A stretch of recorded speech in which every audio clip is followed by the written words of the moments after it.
Anthony, and what we're doing today is going to find the voltage and the frequency and the period and the voltage and RMS and blah blah blah, all for resistor 2. So let's look at that right now. So here we got resistor 2, 330 ohm resistor. We already got our oscilloscope hooked up, we got our multimeter hooked up. So let's start with the basics. Everybody knows how to use our multimeter by now. It's probably like more than halfway in the semester. So what we're going to do is we're just going to click on our multimeter, and we do have a value here, but let's say we didn't know what the value is. Let's switch it back to ohms.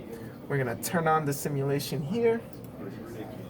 So now it's giving you an output that's always changing. Keep in mind that this is a current, so it's going up and down. It's always going to be changing. So let's switch this over to voltage because that's what we want to find. Now we're going to switch it to a wave, being that it's a sinusoidal wave, not a linear line. That's going to give you a clear value of 1.275 volts. All right.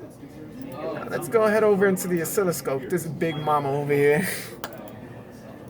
So you see this line, you're like, what's going on? Well, the wave is running because current is flowing through it. So let's go ahead and turn off the simulation.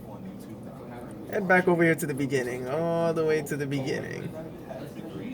And there. So now we have our two leads over here, or little triangle things to help you find certain points on the wave.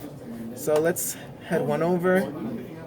You're going to start heading them over with the Y max. So let's first find the period. So, or actually, let's go with peak, all right? So peak, you're going to want to go to the next minimum because keep in mind, peak is min to max. So it's all within one wave. So now we're going to head over to this one. Head that over to the next maximum point. But we're not looking for resistor 2. Right now we're looking at resistor 1, which is channel A.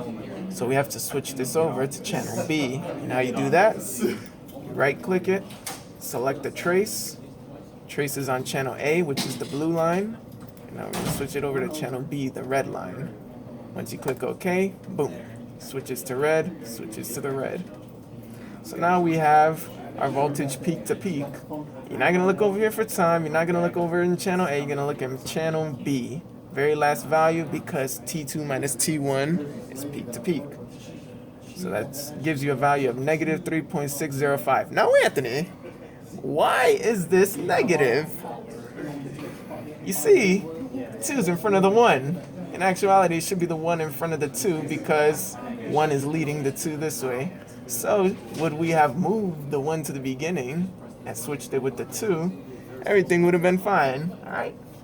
So our peak-to-peak value is positive 3.605. Now let's go ahead and find the period. Period is going to be your highest point to the next highest point. Kind of like a wavelength, but it's defined. So now we have our highest point in this wave and highest point in this wave. And now that's going to give you, keep in mind, period is a value of time, 1.0 milliseconds, all right? So now we have our period, 1.0 milliseconds across T2 and T1. Let's go find the frequency. Frequency is calculated by the inverse of your period. So 1.0 milliseconds, you would actually be taking 1 divided by 1 millisecond. Keep in mind that 1 millisecond is an engineering notation. So let's do some math. Let me unlock my phone real quick.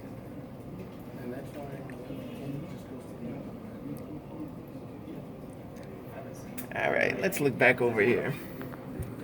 So, as we've seen over here, 1 millisecond, you simply times it by the negative third, scientific notation. So 1 times 10 to the negative third would actually be 0.001. Now we want to find the inverse of 0.001, which would be 1 divided by 0.001.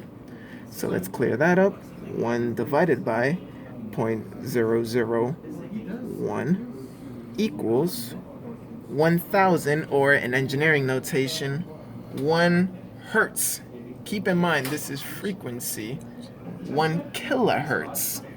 So this is why we find this value over here. Now, Anthony, Why is the kilohertz the same over here as it was for over here? Well, that's because frequency is measuring the wavelength over time, the period over time. It's not actually interfering with the voltage or anything. So when we find frequency, it's going to be the same across each resistor. All right?